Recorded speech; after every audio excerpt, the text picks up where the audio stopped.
Salam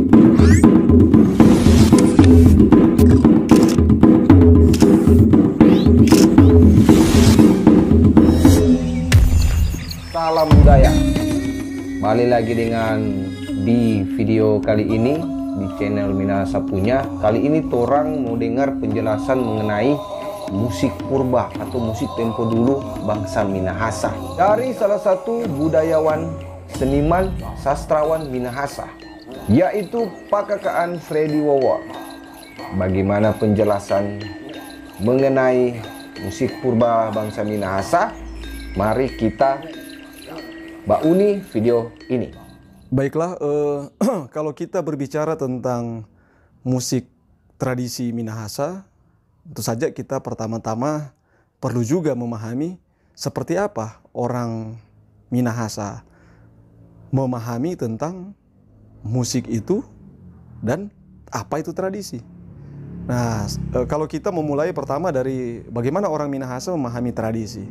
Tradisi ya dimengerti dalam pemahaman sebagai apa yang paling dekat dengan torang. Jadi bagi orang tua, warisan kebijaksanaan tentang tradisi itu sebenarnya berhubungan dengan nilai-nilai hakiki yang luhur, yaitu nilai-nilai yang paling dekat dengan torang. Karena tradisi adalah apa yang paling dekat dengan torang. Sementara kalau berbicara musik, musik tentu saja berhubungan dengan bunyi. Tetapi bunyi yang seperti apa?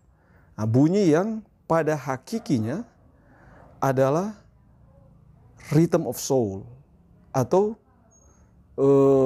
ritme-ritme jiwa, suara hati yang terkandung dalam diri orang tua kita, diri manusia yang menyentuh atau bersentuhan dengan semesta dan Tuhan. Jadi musik tradisi bagi orang Minahasa sebenarnya bersoal dengan suara hati, rhythm of soul yang ada dalam diri yang bergema dan menyentuh sekelilingnya, dan secara spiritual yang menyentuh Tuhan. Sehingga kemudian musik tradisi bagi orang Minahasa sebenarnya adalah doa. Nah, dalam konteks seperti inilah kita memahami tentang musik tradisi. Nah, lantas bagaimana kita memahami itu secara lebih lanjut? Pada masa-masa sebelum zaman orang sekarang ya musik itu kan diidentikan dengan tiruan akan suara-suara alam. Nah, bagi leluhur kita dahulu, suara hati mereka disimbolisasikan dengan suara-suara yang mewujud di alam, yang menyentuh nurani mereka dan menjadi media bagi mereka untuk mendekatkan diri dengan Sang Pencipta, Kasuruan Wangko, Empung Wailan Wangko.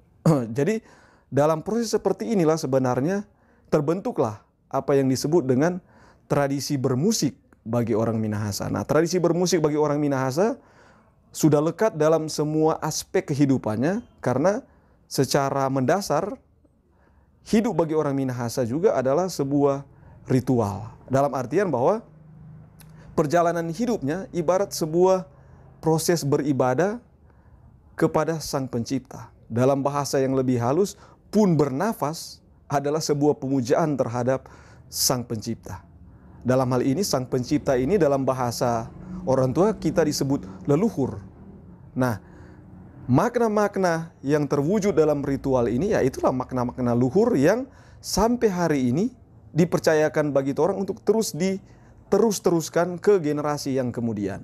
Nah, kembali ke persoalan musik tradisi itu sendiri. Jadi musik tradisi bisa ditelusuri sebenarnya pada semua aspek kegiatan ritual, misalnya seperti maengket, marindeng, mahpurengkei, kawasaran, dan semua kegiatan-kegiatan yang hari ini muncul sebagai simbol-simbol seni tradisi, tetapi pada masa sebelumnya sebenarnya adalah kegiatan-kegiatan ritual yang berfungsi untuk menunjang dan menopang aktivitas kehidupan manusia Minahasa dalam seluruh aspeknya. Karena musik selalu hadir dalam ritual, dalam kehidupan orang Minahasa, karena dia menjadi media untuk mendekatkan diri dengan Sang Pencipta. Nah, kenapa mereka mendekatkan diri dengan Sang Pencipta? Karena mereka harus menjaga kehidupan ini. Nah, bagaimana mereka menjaga kehidupan ini? Dengan mengerjakan tugas-tugas yang dipercayakan kepada mereka oleh Sang Pencipta. Apa DP tugas itu? Tugasnya hidup, tetapi hidup seperti apa? Nah, hidup seperti apa ini mewujud dalam praktik seperti mengolah alam. Misalnya mengerjakan perkebunan. Di zaman waktu itu kan kehidupan masyarakat, katakanlah dalam bahasa hari ini, ada dalam dinamika hidup agraris. Jadi kehidupan bertani. Nah, bertani bagi orang Minahasa bukanlah semata-mata cuma katakanlah bekerja untuk memenuhi kebutuhan ekonomi, tidak. Tetapi dulu memang menjadi sebuah bagian dari aktivitas spiritual, karena untuk bertani, misalnya untuk menanam padi misalnya, dibutuhkan proses ritual untuk meminta yang terbaik, hasil yang terbaik kepada Sang Pencipta. Empung wailan wangko kasuruan wangko. Nah, untuk mendapatkan hasil yang terbaik, maka perlu mendapatkan benih yang terbaik. Nah, dalam proses inilah mereka kemudian memuja kebesaran Sang Pencipta melalui apa? Melalui suara hatinya, melalui ekspresi dalam wujud sair-sair yang berlagu. Dalam hal ini yang berirama tertentu, yang berselaras dengan alam, sehingga kemudian harapannya suara hati ini bisa menyentuh Sang Pencipta, agar Sang Pencipta bisa mengaruniakan benih yang terbaik dan juga menjaga mereka dalam proses menanam benih ini. Sehingga benih ini kemudian boleh berbuah dan menjadi hasil yang terbaik bagi manusia di tempat atau di kampung itu. Sehingga kemudian dari memakan hasil yang terbaik dari Sang Pencipta ini akan lahir manusia-manusia terbaik yang disebut Tou, yang mampu tumou dan memuali Tou. Nah, tumou dalam hal ini bertumbuh sebagaimana layaknya manusia, dan memuali dalam hal pengertian bahwa manusia ini kemudian menjaga kelangsungan hidup sebagai manusia dengan mendidik manusia yang lain untuk hidup sebagai manusia. Nah, jadi kalau kita balik lagi ke persoalan musik tradisi, ternyata bahwa musik tradisi ini memang menjadi sebuah perangkat dasar dalam membina hubungan dan mendekatkan diri dengan Sang Pencipta. Nah, dalam perkembangannya kan kita melihat juga wujud ekspresi musik tradisi ini tampil juga dalam penggunaan alat-alat musik sebenarnya. Jadi pada mulanya tentu saja yang digunakan adalah medium tubuh, suara. Kemudian dia mewujud ke bunyi-bunyi yang lahir dari tepukan-tepukan di bagian tubuh, tetapi kemudian juga ke penggunaan medium seperti bambu, kayu, dan kemudian seiring waktu juga dengan ditemukannya sumber-sumber logam, tercipta juga musik-musik yang menggunakan alat musik dari logam-logam tertentu seperti kuningan dan lain-lain, dan tembaga dan lain-lain. Nah, penggunaan alat-alat ini sebenarnya bukanlah didasarkan semata-mata karena dia tren, tetapi lebih kepada kesadaran bahwa bunyi-bunyi yang dihasilkan dari alat-alat ini, dia mewakili suara hati tadi. Sehingga ketika dia dibunyikan, alat musik ini membantu mengungkapkan isi hati dari para seniman ini, sehingga boleh mencapai tujuan yang sebenarnya dari kegiatannya bermusik itu. Misalnya kegiatan itu dilakukan pada kegiatan untuk meminta benih. maka bunyi-bunyi tertentu kemudian ditampilkan. Misalnya kalau kita lihat juga dalam kegiatan-kegiatan ritual Mapurengke misalnya, ketika orang memuja berkat Tuhan, memuja Tuhan karena telah memberikan berkat sehingga panen berhasil, dan kemudian memuja keluhuran dari Sang Pencipta, maka kemudian mereka menyanyi, menari, tetapi juga mengisahkan para leluhur yang tanpa kehadiran mereka di waktu sebelumnya, tentu saja generasi yang lebih terkini tidak ada. Jadi kalau kita melihat seni tradisi yang mewujud dalam bentuk musik tradisi ini memang menjadi sebuah medium komunikasi spiritual, tetapi juga menjadi medium komunikasi sosial, dan menjadi medium komunikasi individu bagi Toh Minahasa. Nah, dalam bentuk komunikasi individu ya, musik itu menjadi suara hati untuk mengungkapkan cinta kasih, pujian terhadap seseorang yang diharapkan misalnya menjadi teman hidupnya.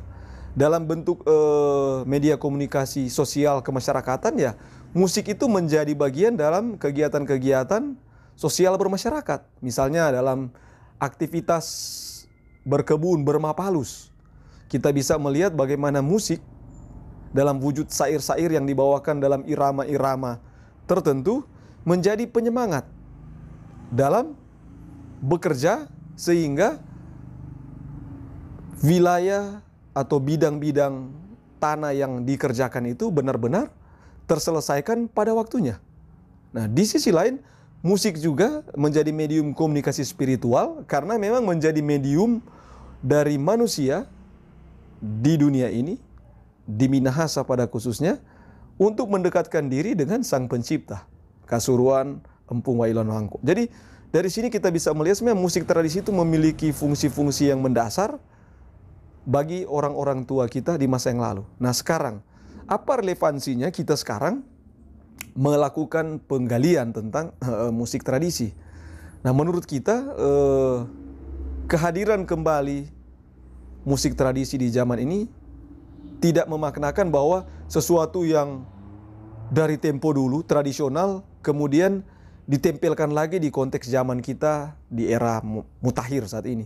Kita pikir bukan seperti itu. Jadi makna kehadiran musik tradisi, lagi-lagi musik tradisi kan berhubungan dengan musik yang dekat dengan diri kita. Jadi musik tradisi ini menjadi sesuatu yang dekat dan menjadi alat ucap bagi generasi kita hari ini sebenarnya. Dan sebenarnya inilah tantangan menurut pendapat kita ini, musik tradisi hadir hari ini, dia boleh menjadi jembatan komunikasi untuk menyampaikan makna-makna luhur dari ajaran-ajaran leluhur tentang bagaimana apiknya sebuah kehidupan yang luhur. Sehingga kemudian kita sebagai manusia, sebagai Toh, benar-benar layak hidup sebagai Toh di tanah ini. For apa? Agar orang mampu memanggul tugas untuk hidup dan terus hidup. Kita mampu menjaga tanah ini sehingga kemudian kita bisa memberi inspirasi hidup bagi siapapun yang datang ke tanah ini untuk mencari hidup dan melanjutkan hidup. Nah, wujud ekspresi musik tradisi di zaman hari ini juga menurut kita bisa saja dibahasakan dengan medium alat-alat musik terkini yang dipadukan juga dengan medium alat-alat musik yang masih boleh mewakili medium alat musik sebagaimana di masa yang lalu. Kalau misalnya di zaman sekarang orang masih boleh dapat tambor, momongan, baru kemudian yang lebih kecil lagi, yang semomongan tapi agak lebih kecil.